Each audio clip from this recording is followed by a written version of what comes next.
Once, these cells were kept by Oryx. He imprisoned defeated enemies and discarded progeny to be stripped for chitin and repurposed into something useful. Now this prison is occupied by the Taken, and Xivu Arath's hive come to bring the war to them.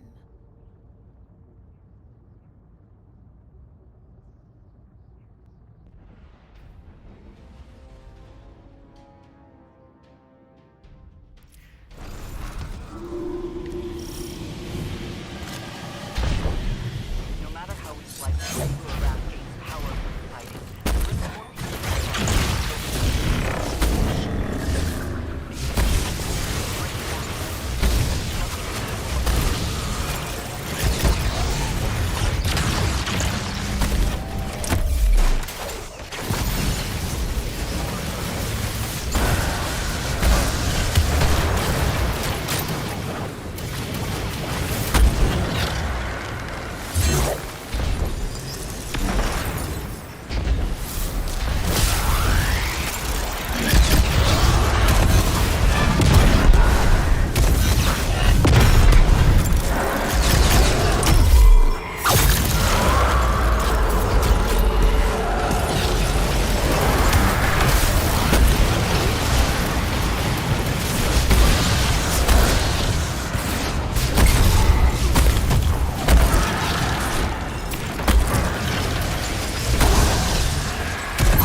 That's not late.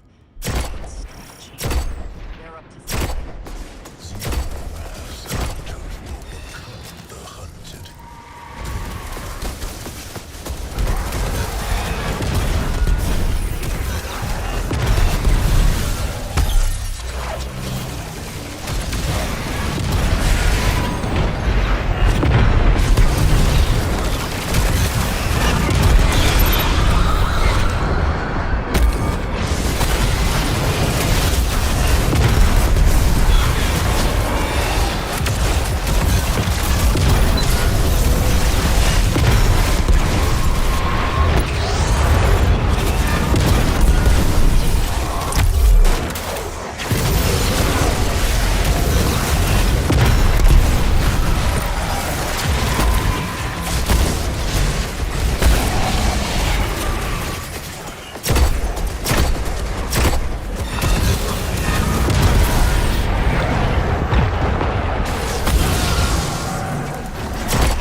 back of a brother's sword. Zebu arrives. Leave. Threaten us. My throne. We need that help. Guardian, get ready.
For generations, the Dreaming City housed one of the Awoken's most closely guarded secrets. She is known as Riven. Riven of 1,000 Voices. The last known Ahamkara.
For generations, the Dreaming City housed one of the Awoken's most closely guarded secrets.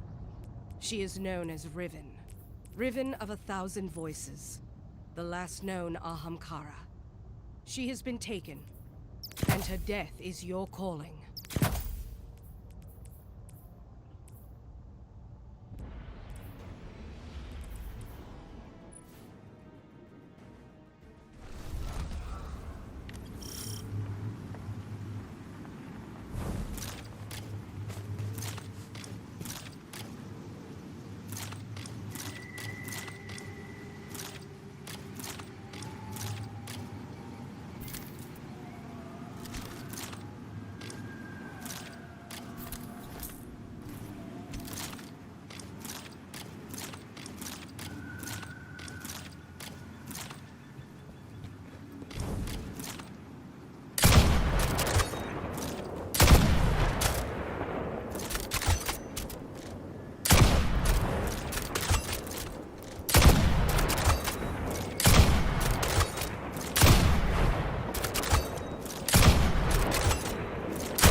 Ranking Bechamel Tile a Trend. Part 9.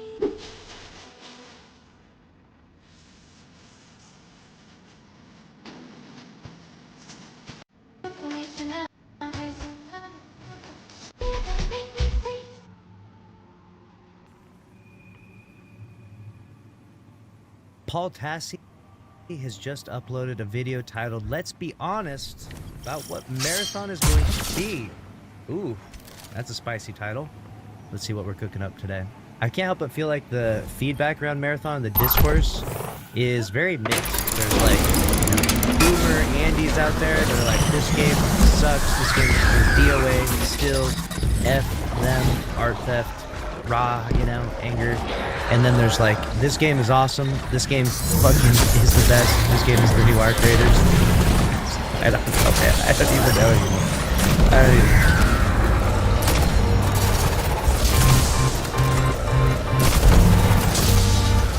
Alright, I'm back with a Marathon video. Do not have any firm news as of yet. There does seem to be a lot of chatter among developers, and there are a lot of new mini trailers coming out indicating there might be some sort of announcement soon. I mean, we're not that far away from launch, so we're going to obviously start seeing some things spool up, whether that's pre-orders for the game or... They allowed you to wishlist it just today. Wishlist it. Announcement of when a... Is there a chart we can find that shows how many people have wishlisted it? This would be interesting. Beta's going to be, supposedly, last time around it was going to be about a month before release, so if we're doing that, that will probably be sometime in February. I mean, I don't think it's going to be in the next 2 weeks, so we can expect that. That, I think, is the biggest moment for the game ever, in terms of when everybody gets their hands on it and gets impressions of it. Yeah, that will be the real tell for Marathon, is when everyone gets a chance to play it and see what the overall feedback is from the larger community, because everyone's just got the chance to watch it so far. And obviously, watching it and playing it, you'll be able to tell if you like it from watching most of the time, but sometimes, you get to your hands on the actual game, maybe it will entice you a little bit more. I've been watching these trailers, and they're highlighting moments from the internal playtests that they thought were cool, and they've shown off a little bit of the final level on the Marathon ship, and they talk about like the first floor of the ship, and there's multiple floors, and there's like raid-like mechanics, and then you find like the ultimate secret of the ship, which sounds like unlocking some sort of monster and alien thing that is probably related to the past game. This kind of aligns with what we heard a long time ago, that this would have some sort of unique aspects like this, like find a thing that unlocks a new thing for everybody else. So I don't know, maybe they do that, it's like a whole new alien race, whatever. But I saw a comment on that someone is like, can't imagine PvP ruining my raid experience. And I think it's time, we need to really be realistic about what Marathon is going to be and the audience they have picked to target. I'm not saying this is a negative thing, but it is, well, I mean, it could be, it's depending on the fate of the game, but it is sort of the reality of where we've landed, and it seems pretty clear where we are, a month and a half, 2 months from launch here. One of the big critiques from the alpha days is that Marathon didn't feel like it knew what it wanted to do, like it was trying to be casual in a lot of ways, but then also it wanted to be kind of harder core with other aspects, and kind of the base idea of an extraction shooter is a little hardcore.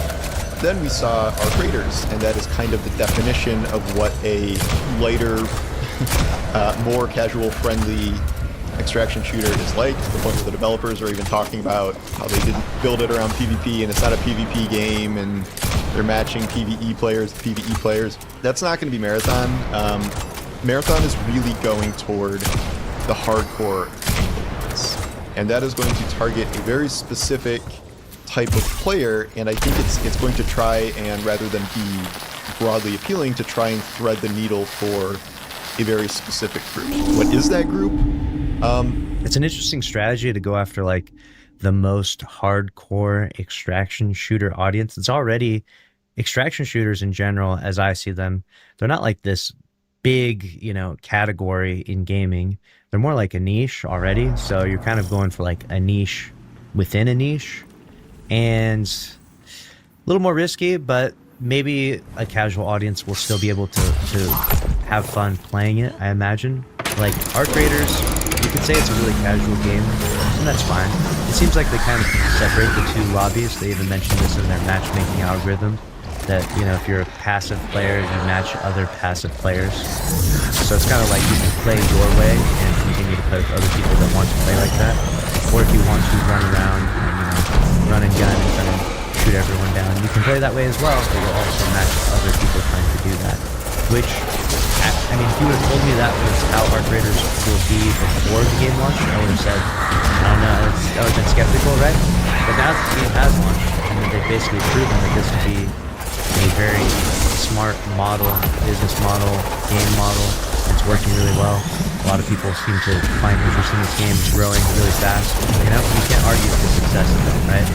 So, Marathon trying something completely different or going down the route of being like really hardcore is, I mean, they should try their own unique thing, of course, but, you know, if a proven strategy is working currently with like Arc Raiders, you having your own, you know, first-person game with like different aliens and different, you know, encounters and mechanics and stuff, might not necessarily be a bad angle to experiment with, at least, you know? I feel like in Destiny 2, even, you see like there's different Crucible modes. Some of them will be connection-based, some of them will be skill-based matchmaking, some of them will have like outlier protection. There's like a whole variety of different playlists that happen, all within the same umbrella of Crucible. So with something like Marathon, I would think it would be smart to have different playlists where you can kind of experiment with those different matchmaking parameters in the same way that you do with Destiny 2. You should have one that kind of does the Arc Raiders thing, and then you can kind of have one that maybe does a more hardcore thing. I mean, this is just where my thoughts go, right? You might as well have a game that can cater to everyone, because if you just go after the hardcore players, it's going to be a really small audience. I mean, it's a lot. I've always talked about how there's a lot of mainly Destiny PvP players that are kind of... It's about how there's a lot of mainly Destiny PvP players that are kind of into it. There are existing extraction players. If it's possible that Arc Raiders are getting bored of Arc Raiders at a certain point, and they don't... I've heard people complaining it's not updated frequently enough, or maybe just over time. Oh god, the Arc Raiders complaints are coming in now? It just doesn't feel intense enough. Player count does not reflect that. You're kind of still holding very steady. But, you know, maybe they want to try a different extraction shooter.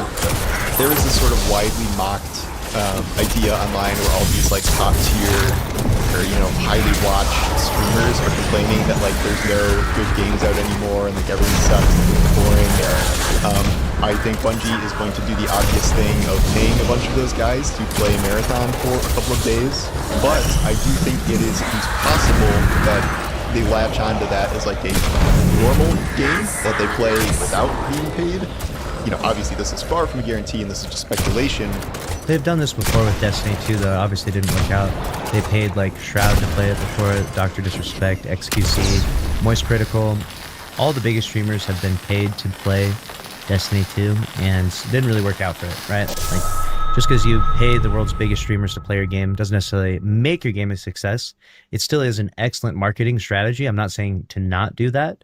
The optics are very good, especially when you look at your day one launch of your game, like on the Twitch charts. It'll be very high up there because you have, you know, the top 10 most popular streamers in the world playing your game, right? So that pushes your game up in the directory. Versus if you didn't have them playing your game, then day one launch of your new game, Marathon, your game would be just buried down in the directory and maybe not even do as well as Arc Raiders, right? That would be crazy. That would be really unfortunate, and the optics of that would be down. So it's still the right strategy, but it doesn't necessarily work out that way. And I think that more people have gotten smarter to this. Like, people don't just say like, oh, my favorite streamer plays this game, so it must be good, kind of thing. A lot of these streamers, they'll just play it, get paid to play it, and then just roast the shit out of the game the whole time anyway. So it's like, sometimes you probably don't even want to do that. You know? Like, sometimes you probably don't want some big name streamer playing the game because they will literally just mock it. It's just, it strikes me as a game that is going to be very hardcore for the most part, especially getting into these endgame things where you're in these incredibly challenging levels and you're still in a game where, you know, they're like, build out your loadout and like get ready to go and take down other players and the toughest enemies, and you lose that stuff. If you die, it's still an extraction shooter. So that's, you know, you don't really get much more hardcore than that. Imagine you're in... I imagine people will just be cooperative just like they are in Arc Raiders, where like you'll see someone trying to shoot a queen, right? Like I went into Arc Raiders and there's like this gigantic robot. It's called a queen. It looks like a robot spider, right? And there'll be like 5 different groups all shooting at it, and you're all just kind of working together to kill it. And then there's enough loot for everyone. So once the thing dies, you just go in and like pick up the pieces from it. So I imagine there will be a cooperative effort towards clearing these things. But, you know, I guess some people could be, you know, double agents and, you know, shoot people in the back and things like that if they really wanted to. The Destiny raid, like this guy says, you have rival PvP teams rolling around, and you lose all of your favorite weapons whenever you die. You know, it's a different genre, so that's kind of more expected, but things are going to get very hardcore. But they also strike me as something that could be fun as a streaming game, in terms of, you know, watching people do the hardest content in the game in a way that a lot of other shooters don't really have anymore. You know, the original Destiny kind of made its mark with raids. The Vault of Glass edition was kind of a turning point where you're like, this is something new that we haven't really seen before in this genre. And if Bungie could pull that off with something similar, raids or big unlocked secrets in Marathon, that could produce a similar effect. It's just that this is going to be far less accessible to the average player, like way less accessible. Like I'm absolutely gonna play Marathon. I have said repeatedly my PvP days are long behind me, but I am certainly going to play Marathon. But I am under no pretense that unless I am hard carried, I'm going to get to the point where I'm running the toughest ship levels in the game and doing raid like things in an extraction shooter. I'm just not. I will watch people do that, but it's going to be a pretty limited hardcore audience, I think. And kept by Oryx. He imprisoned defeated enemies and discarded progeny to be stripped for chitin and repurposed into something useful. Now this prison is occupied by the Taken, and Xivu Arath's hive come to bring the war to them.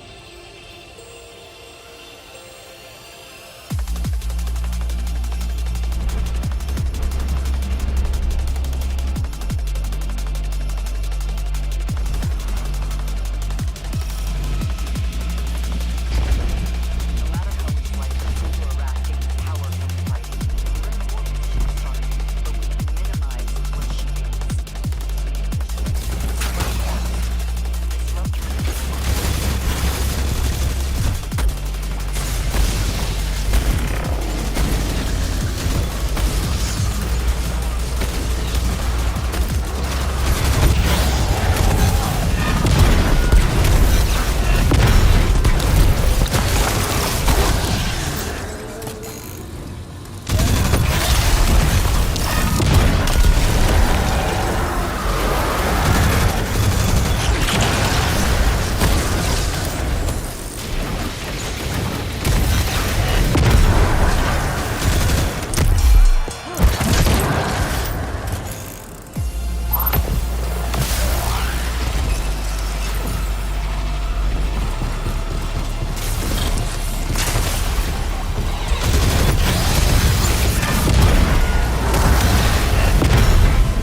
That may turn some people off, but that could also work to its benefit, filling a niche that is not really there right now, especially given that Arc Raiders has turned into be such a casual experience.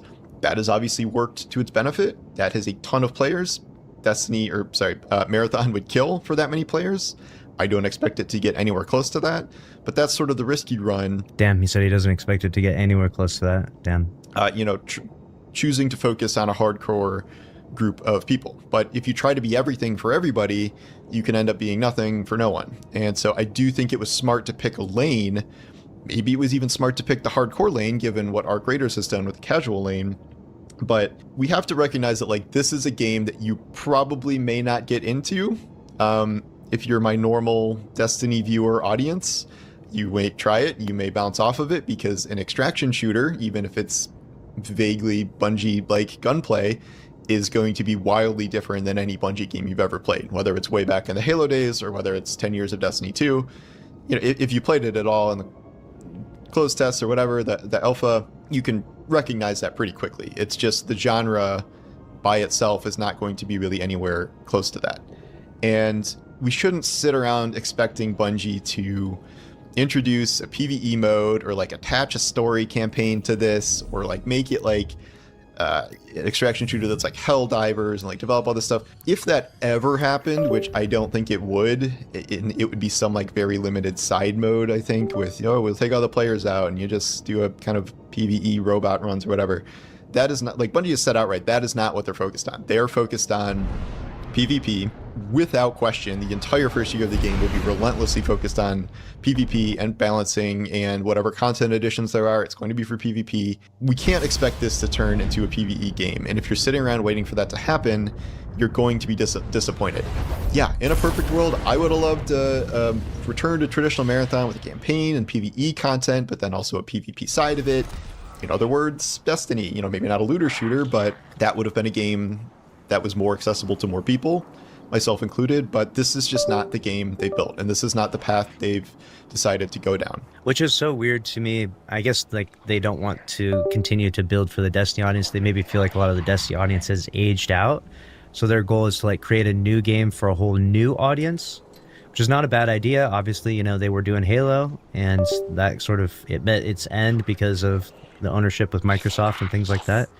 And they built a whole new audience with Destiny, right? There's still a lot of people that play Destiny that were Halo fans, but largely Destiny people were like distinctly different, and Halo people continued to play Halo and things like that, right? The two games are wildly different in terms of the genre. And so now they're, the Destiny audience has sort of aged out, as they've even mentioned before. They've gotten older, 10, 11 years now playing the game. So now they're trying to build a whole new audience of people, a whole new fan group. And it would seem like it would be, if you're going to do a PvP thing, it's going to be a younger audience, right? And the hardcore PvP audience in this space will be interesting. I mean, here's the thing. If you're going to go hardcore PvP, you have to understand how to do hardcore PvP, right? And Bungie clearly struggles with it, at least in Destiny 2. I mean, maybe they just never really tried with Destiny 2. Maybe that was their angle, that because of all of the looter shooter and the PvE elements, they just never got the ball rolling with competitive PvP. But it feels like Destiny 2 PvP has been struggling for a long time to be anything remotely competitive. So the idea that this game really locks in and really understands how to be hyper competitive in a PvP sphere from a studio that hasn't done anything remotely competitive in PvP in 11 years it's ambitious, and I mean, some of the people, the talent they've hired are from other games and other studios that do have a PvP background from other games. From Valorant, there's some guys from there as well. So it's not that it can't be done or that they don't know what they're doing necessarily, but an interesting recipe they've created here. This could obviously backfire if the scope is too limited and people play, and even if they show up initially and they play and grind and it's just too intense, get to the highest levels of comp in Destiny right now where the player population's low, and you may get a little frustrated there. But this is also a game where you'd be building up and building up and building up your your gear. There's been this ad campaign recently that's showing all the crazy modifications you can put on guns and stuff, and depending on the availability of that, one wrong move and you've just lost the gun you've build crafted. Some may like that, some may like starting over and trying to do it all over again. There's obviously just wipes in general in extraction shooters, but this is definitely leaning toward the more hardcore side of things. The question is whether, A, that finds success just at launch and after in terms of how many people buy the game and are playing it, and B, what the metric is for Bungie's success and Sony's success, and what they need to kind of maintain developments and, you know, say that, like, this is the amount of players we wanted, this is the engagement we're seeing, and this is working, and so we're just going to keep developing it indefinitely. Obviously, they're trying to do a live service thing. We don't know what the numbers need to be like for it to be successful. Obviously, we know like the amount of ROI that these games are looking for. Like Microsoft recently talked about like 30% profitability. I don't know if it's going to get anywhere near there. I would say that with how much influence like Bungie has and Sony and whatever their marketing budget is, I imagine the launch will have a spike in new players, and I imagine because they're going to have the streamers, the biggest streamers in the world playing it, that it should have a substantially good launch, right? I would hope if it had a terrible launch, that would be so crazy, but it should have a substantial launch. But how well will it sustain players, I think, is a really important part. We've seen games before do everything, and they front load everything so that way the game can launch successfully, which of course, you know, if a game launches successfully, it has the best chance of being successful, right? But by front loading it, things fall apart month 2, month 3, month 4, and eventually the game looks, you know, like it's on life support within less than a year. So I don't know that will be the outcome for Marathon, but if I had to predict things based on, you know, how much money PlayStation has and how well invested they are in this game being successful, you know, and they really want it to be another very successful live service game to add to their plethora of other games they have right now. They want it to be like Helldivers successful. You know, that's their goal. They look at this game as a new launch, new IP, live service, and they look at Helldivers and they think that's our golden baby right there, and we want that again, right? So I think that comparing it to Helldivers in terms of its population and popularity would be a fair comparison. Not that matters, like it doesn't have to be that successful, but I think that's a pretty fair comparison, because that's, you know, we know that Sony is very happy with the production of Helldivers. You know, I've said many times, I do not want Marathon to fail. I have never had a good gut feeling about how this is going to go, but I think it's important to be at least clear-eyed about, I don't want to criticize it just because I know it's probably not going to be for me, and I want to be more objective than that, and I think that involves recognizing what the game is and probably will be forever. Like, I can't imagine it's going to do some hard turn or spend a ton of resources and time building out some sort of PvE aspect that has really nothing to do with the main game. Maybe eventually some other extraction shooters have done that to some extent, but it's obviously sort of just a piece of the puzzle, not, you know, the central thing. But if that does happen, we're going to be waiting a very, very long time for it. So that's just what's been on my mind with Marathon lately. I do expect to hear some news pretty soon in one way or another, rather than just these little mini trailers, which are fun. I think they're a good showcase, and it's a mix of positive and negative comments on these. Granted, if you're following the Marathon account, you're probably more likely to be positive, but yeah, I don't know. I wouldn't say the vibe has wholly shifted, but it's certainly not where it was in the summer. So there it is. That was Paul Tassi, his honest thoughts about what Marathon is going to be. This is the second time he mentioned this, and it's interesting that this is the route Bungie's going with it, that they're going, you know, for a little more hardcore route. Obviously, it was initially meant to be maybe more casual, or maybe it just didn't quite have its identity, and so they've kind of shifted.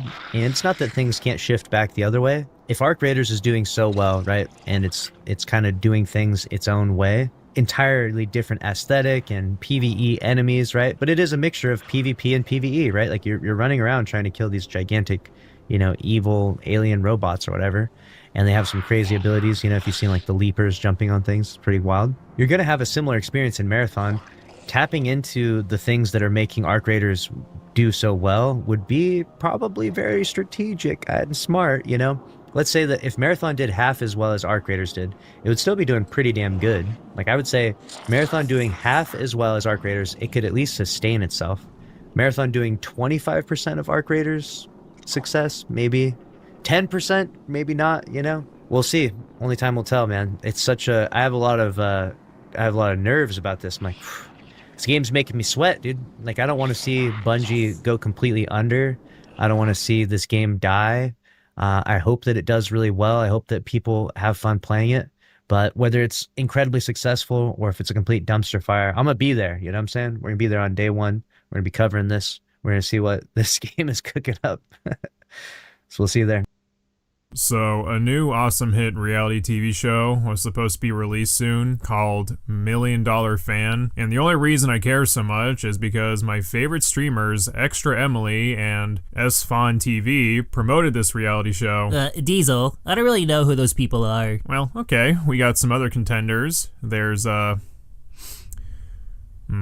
what about, okay, I don't really know who these people are either. And maybe the website for this reality show can give me some more insight. All I have to do is type in $1 Million Fan website, click the link, And it's gone.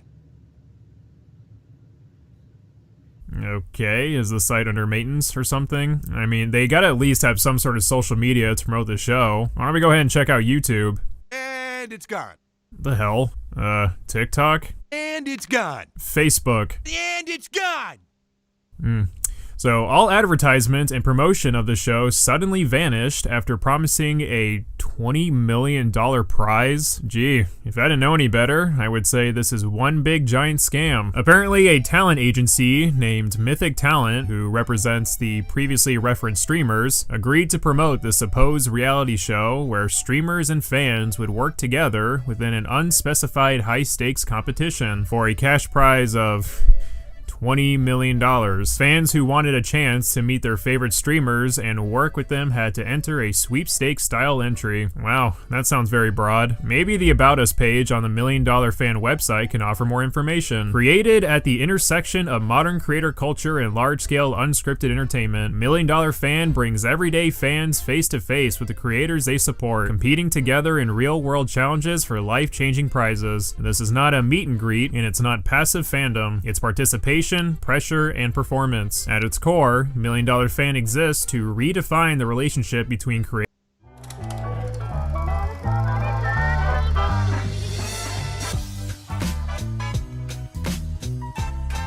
Ladies and gentlemen, welcome back to the channel, and do you guys know the old saying, when it rains, it pours, and Bobby Kotick basically just dumped all over Activision and the entire Call of Duty franchise. I'm not even sure what the background footage is even going to be for this video, but it's largely irrelevant anyways, because the main focus today needs to be what former Activision CEO Bobby Kotick just put out in his lawsuit, which basically buries Activision and reveals just how terribly Black Ops 7 is doing right now. Basically everything Activision didn't want us knowing, we just learned, right? So, as most of you guys know, Microsoft purchased Activision for a whopping $70 billion a couple of years ago, but this entire time there's been ongoing lawsuits kind of claiming that Microsoft should not be allowed to own Activision. Then there's like side lawsuits and everything going on about why Bobby Kotick wanted out in the first place, and he only sold the company because he wanted to get out from under all these scandals that were happening at the time. Just, it's convoluted, it's confusing, there's lots of red tape surrounding this. It's one of those freaking onions, Mason. It's got plenty of layers, but frankly, I don't care enough to dive into all the details because it's probably going to go on for another 5 years or so. The thing I am interested in, however, is what just came out, which is former Activision CEO Bobby Kotick claims in a legal filing Call of Duty sales in 2025 were 60% lower compared to 2024. COD is on track to perform over 60% below last year because of intense competition from titles like Battlefield, destroying the FTC's now defeated argument about the lack of competition in the first-person action game category. So that goes back to the beginning of the lawsuit when the Federal Trade Commission was trying to stop Microsoft from buying Activision because they believed that Microsoft would be too big, they'd be too powerful, they'd basically have a monopoly and everything. And in an effort to protect himself in the lawsuit, Bobby Kotick drops this absolute freaking bombshell saying that Black Ops 7 is selling more than 60% worse compared to Black Ops 6. Therefore, there is competition, it's not a monopoly, yada yada yada. It was like the perfect time for Call of Duty to flop, I suppose. It benefits him, but holy hell, guys, we knew Black Ops 7 was doing bad. I mean, obviously, Activision has not said a single word about sales numbers or player count in the 3 months that the game's been out, and now we finally know why. Sales being down 60% compared to a game like Black Ops 6, which for all intents and purposes was already a pretty mediocre game in terms of sales, relative to Call of Duty speaking. You know, Black Ops 6 did not light the world on fire or anything. It was not like the best-selling COD in the history of the franchise or anything like that. So down 60% compared to a game that was already down compared to previous titles. No freaking wonder, man. No wonder Activision has been freaking out this entire time. No wonder they're so worried about Black Ops 7, and no wonder they've been keeping this a secret from the public this entire freaking time. time. Every year, like clockwork, we always hear about how great COD is doing and how well it's selling and this, that, and the other. Not this time around, man. They said like one sentence, which was like, we've seen a good response or we've seen a great response from the player base or whatever, which is basically their way of saying Call of Duty's not doing great this year and we're hoping things get better. And I never thought I would see the day where I'm thanking Bobby freaking Kotick himself.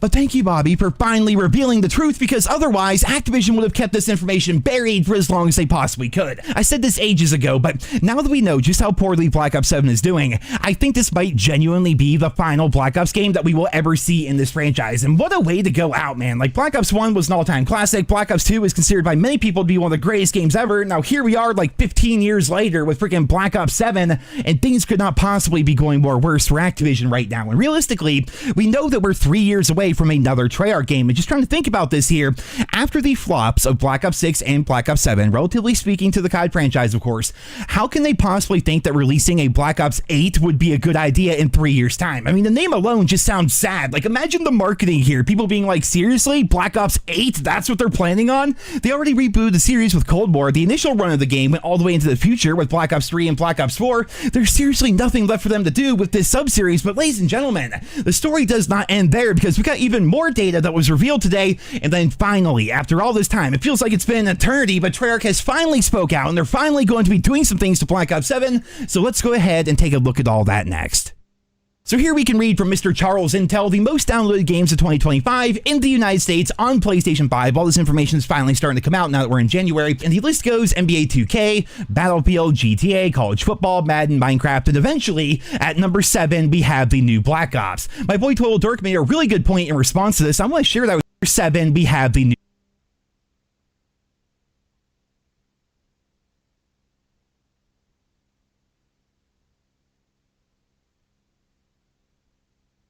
Black Ops. My boy Total Dirk made a really good point in response to this. I'm going to share that with you guys here, as well as promote his channel. Link to that down there in the description. But he says, would Black Ops 7 being lower on this list indicate or imply that the reason Call of Duty ranks high on the active player charts for console is mainly due to Warzone and or Black Ops 6? How would that work otherwise? And that's exactly what we've been saying all these freaking years, man. Like, the Call of Duty HQ carries COD. It truly does. And without it, and just a new game standing on its own 2 feet, I'm not even sure if Call of Duty cracks the top 5 anymore. Like, they have to combine basically everything. Charlie Intel even revealed under that same tweet that Black Ops 6 was apparently the number 11 most downloaded PlayStation game in 2025, just barely outside the top 10, even though it came out well before the new year, which downloaded PlayStation game in 2025, just barely outside the top 10, even though it came out well before the new year, which just further proves our point. Call of Duty is absolutely carried to this day by Warzone and combining multiple games together. How else would you explain the most recent Circana charts with Call of Duty staying at number 2 or number 3 consistently when it barely even made the top 10 for most downloaded games of the new year? You could say that Call of Duty has lots of loyal fans and therefore the audience retention is a bit better as compared to other games, though honestly I think that's only half true. The game obviously has loyal fans. Like, for sure, you would not be watching this video right now,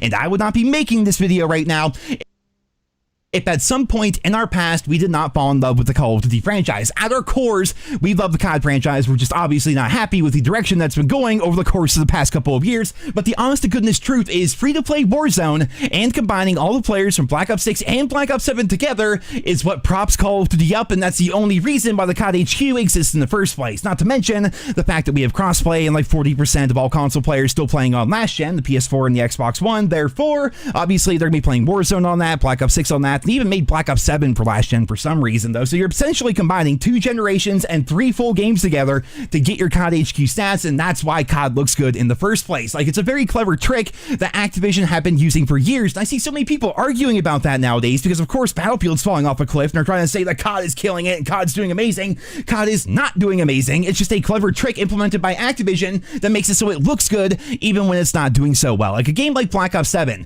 whose sales are down more than 60%, and it didn't even crack the top 5 of the best-selling games of the year for the first time in franchise history, dating back to like 2007. Even with all that going on, it still looks decent on paper because of how they warp and manipulate and skew their player numbers on the Circana charts. It's genius, honestly. Like, whoever came up with the idea of the COD HQ probably got a massive raise and is probably just running the entire company now, because no matter how down bad the current product gets, it still looks decent enough on paper, and the suits in Activision can try to warp and twist the numbers to try to make it seem like Call of Duty is somehow doing better than ever. That's what they do every single freaking year. But the problem is, in reality, and they know this, Call of Duty is doing the worst that it's done pretty much like ever, which is really freaking crazy. Again, I don't think ever since Call of Duty 4 in 2007 that a single COD title did not come out and at least crack the top 5 of the best-selling games of the year. Previously, up until the past couple of years, COD was either number 1 or number 2 every single year for almost 20 straight years, and then Black Ops 7 came out and everything just fell apart. The wheels on the wagon just freaking rolled off, and somehow Activision have reached a new low. And it's almost a meme at this point. Like, Nero, you always say that. You always say Activision's reaching a new low.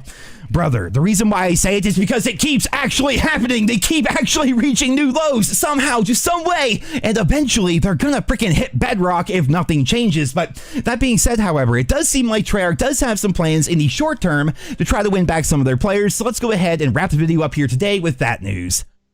So as we all know, Season 1 Reloaded came out a couple of days ago, and it was a massive disappointment for a lot of players, mostly because the map pool was really freaking bad. It was like one face-off map and a couple of remasters and a new submachine gun. And like, it really didn't do a whole lot to move the needle, right? We did have the Fallout event, which is nice if you enjoy the games or the show, but in terms of core content, Season 1 Reloaded left a lot to be desired, and the reception from fans was not exactly positive. They actually ended up losing more players even though the new update came through. Because of that, today, Treyarch has announced that tomorrow, on January 15th, which is 115 day for you Zombies fans, we will be getting yet another new update. So there will be 115 day double XP quad feed, which basically just means double everything, weapon, player, battle pass, and gobblegums across all the game modes, which is actually kind of crazy because it's like the 15th time that they've done this so far for Black Ops 7. At this point, they might as well just make the entire game double everything all the freaking time because it happens so often. And for like the 2 or 3 days in between double XP events, it just kind of pisses everybody off because they're so used to having everything being doubled all the freaking time. But moving on here, from there, we're going to have the return of the 10v10 Mosh Pit, which historically is actually a game mode I quite enjoy.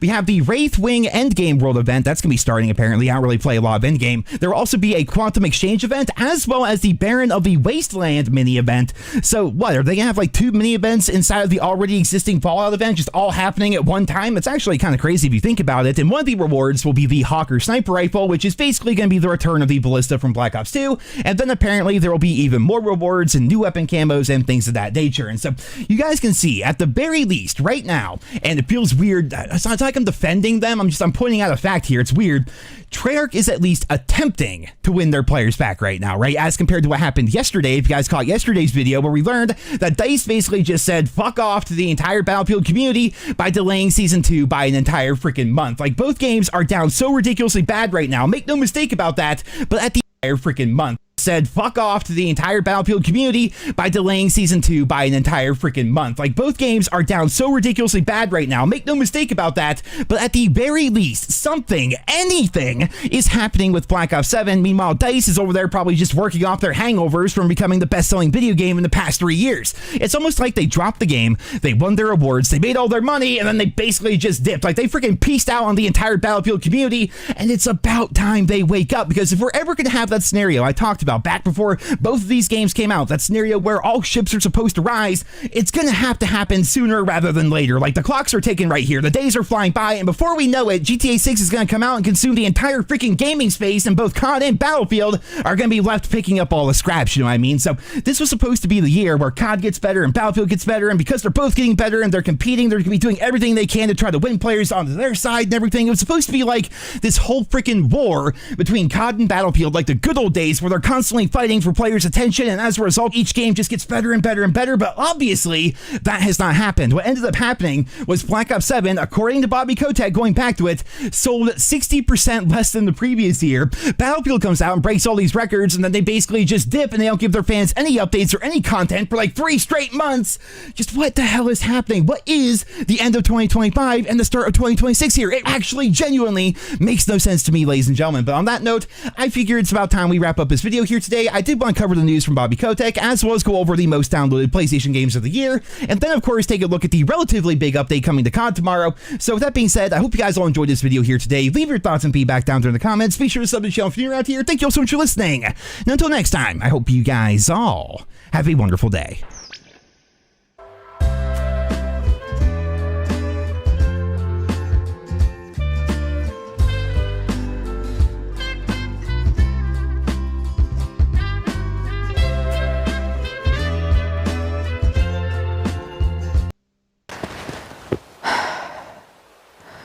before you start hating me in the comment section below, just wait a bit. Hear me out, and after that we will dedicate time which you can express what you think about what I'm saying, or just how dumb I am by saying those things. You have the right to do both. Any of what I'm about to say is not from the point of view of a woman, nor a feminist or activist of human rights or female rights. I am off my lady horse today, and I'm coming from point of view of you. Clearly everything around you turned to be a porn. It's no longer just porn that is porn. Almost everything is porn these days. Females are making it more easy on you to get just what you crave for, not necessarily what you want. Don't you see that there is some sort of abuse about man instinct? Male primal instinct of this physical urge that when you feel it, most likely you don't get to think at the very same time. Don't you think that when somebody is doing something out of an instinct, and people or industries are taking advantage of that, don't you think is an abuse?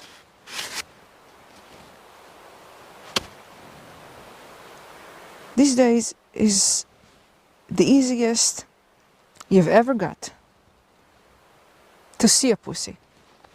To get is another story. Yeah, it's going to be very dirty words here. Move on if it's bothering you. Now, for a virtual piece of meat, a virtual talk with another lady, a virtual exposure, a virtual sex talk, you are willing to trade your time, your intelligence, your ability to distinguish between what you want and what your body wants. Two different things. Don't you see how much you are dedicating to it? Don't you see how much you're out of control of it? It's not the masturbation. It's not the self-pleasing.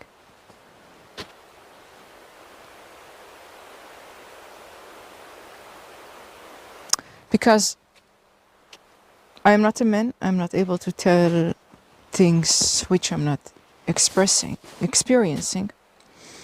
But in the very same breath, I can say it's easy to see when a man is watching porn.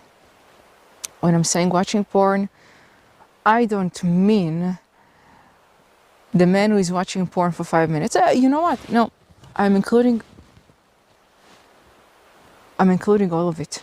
All kinds of men who are watching porn, because you are not watching porn for 2 minutes. You are watching porn because you need to release yourself and you are no longer able to do it without it. Or you just want to spend time.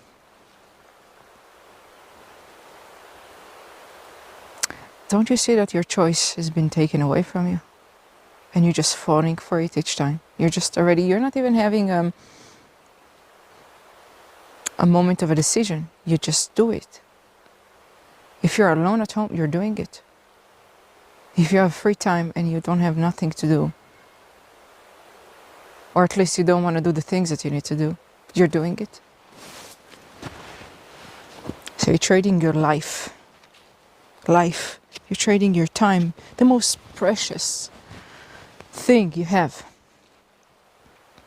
for a virtual pussy. That's the most men you can be. Yeah, I touched that. I said it. Is the most men you'll ever be to get so many girls at once, and none of these girls actually there for you, are not there with you. You just use your imagination, your fantasy, and the man that you wish to be into the situation, and that's the furthest that you can get in life. To dedicate your life to watch things that are not, that will never be yours, that are stealing you away from you, stealing your life away from you, stealing your time that you can dedicate to become that man you fantasize about.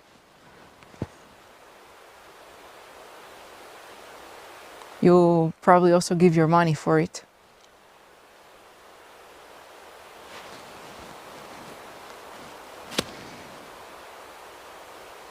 There are men that don't watch porn because there is enough porn outside. And if you have a good mind, there is enough porn inside your head. You can have it all in your head.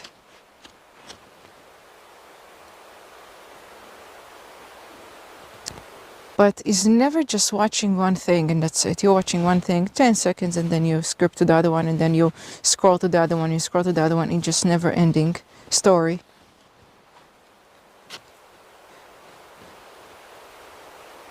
And that's the only time you feel a man. That's the only time you feel a man. Which is not really a man. I'm not here to tell you how man you should be or what kind of man you should be. I'm just here to ask you. Are you even wanting this? Are you even wanting to dedicate all your life for this? Are you wanting, because sooner or later you're going to lose that ability. Okay, you can take pills, but you're going to lose that ability. And then what you going to do after that? What you going to do after you're not able to release yourself anymore? It is no longer hard. What you going to do? When you'll find yourself broken as fuck.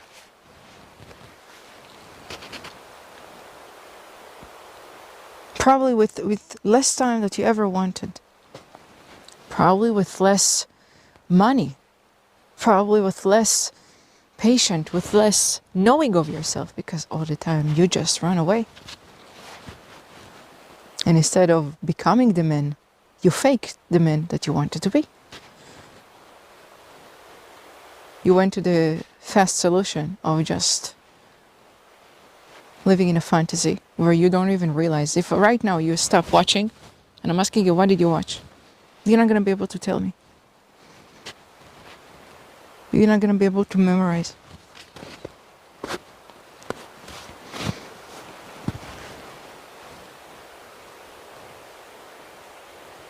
And there is a lot of shame involved in that. There is a lot of hiding.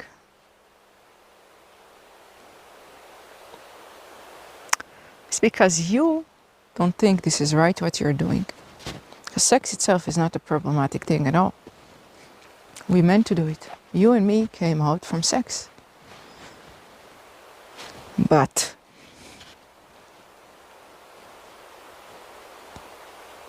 not like that. Porn is not sex. It's not that porn doesn't exist in real life. It's that porn is not sex. You think you're doing sex. You're pleasing yourself. This is not sex. So clearly, maybe you're even a virgin.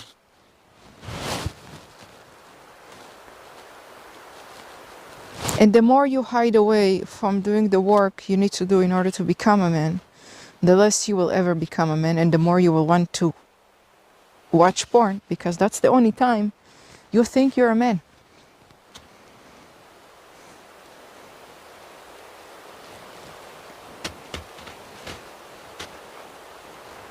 It's ruining your life and you just don't see it. It's very easy to fall for it if you think that everybody around you is just giving you what you want for free. But don't you see that is not really for free? He's taking away the most precious thing that nobody ever can give you back when you decide to stop the membership. Nobody will give you back the time, the mind, the control over your actions again. You will have to do it all over again from day one. And it's for something that is not even lasting. Like, it's not an action that lasts and you can remind yourself of that and have a good memory and have an outcome that lasts for a long time. You don't even remember it.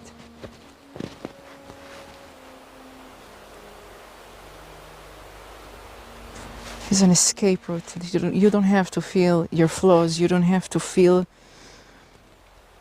none of the things you feel ashamed of. And you run away to a place where you are very much wanted. Because in the porn, females are acting as if they really want you. They really want you to fuck them.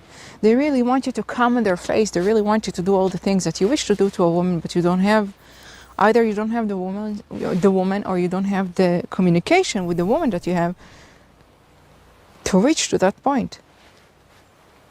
So you go to that place, and that's it. Everything is happening in such a short time. Is a shortcut for everything.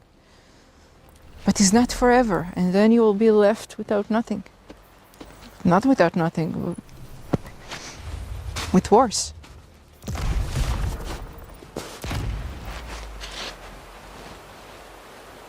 Now, you can hate me in the comments below. You can say that I don't understand what I'm talking about. You can say that I'm conservative, or I'm old-fashioned, or whatever you want to name it. If you want to have a respectful conversation, I will respond back to you, of course. Thank you for watching.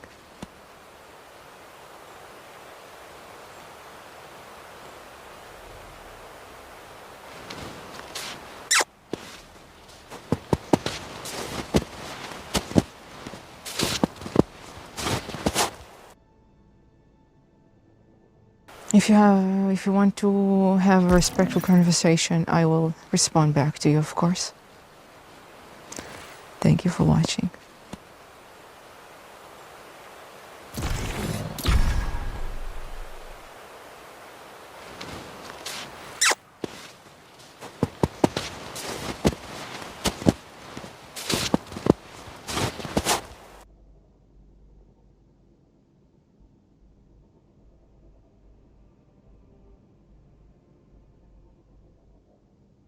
Wake up, bitch! It's time for my first video on YouTube. Feels good to be on YouTube finally. For those of you who tune in to my streams, you already know who I am, obviously, but for those new subscribers who are just now checking out the video, you have no idea who I am. You're just now seeing me for the first time. I'll give you a quick introduction. My name is Will Johnson, also known as Big Timer in the Call of Duty community. I am living here in Chicago, Illinois with my professional gaming team, Optic Gaming. We all basically play in tournaments, MLG, GLs. Why you put so much pressure on it?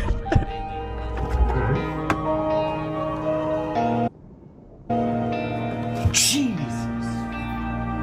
What are you doing in the refrigerator? Good lord, you scared me. What we are about to play today is some H1Z1. I don't know how many of you are familiar with this game. I used to play it a lot when I was live streaming, and I haven't played in a very, very long time. But wake up, bitch, and welcome to Outlast. Now, this is going to be the first horror game playthrough that I've ever done. The library? I need to check out a book. Holy!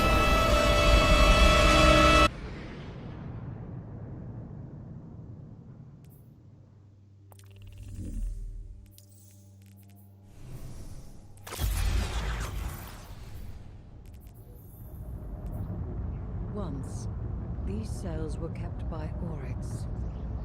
He imprisoned. So, a new awesome hit reality TV show.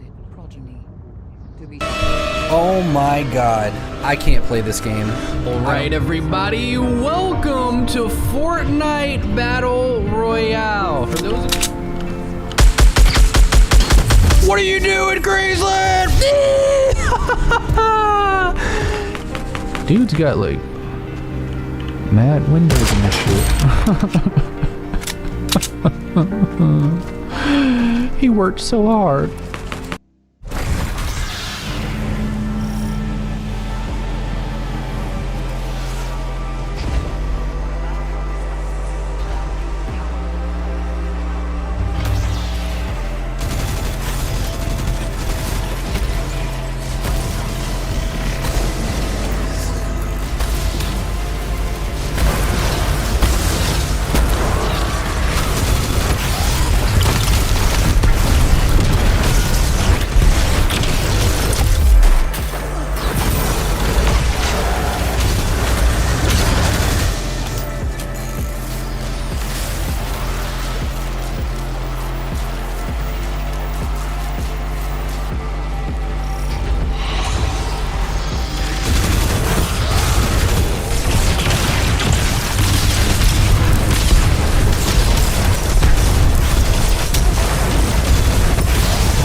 defeated enemies and discarded progeny to be stripped for chitin and repurposed into something useful. Now this prison is occupied by the Taken, and Xivu Olaf's Hive come to bring the war to them.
turbulent atmosphere.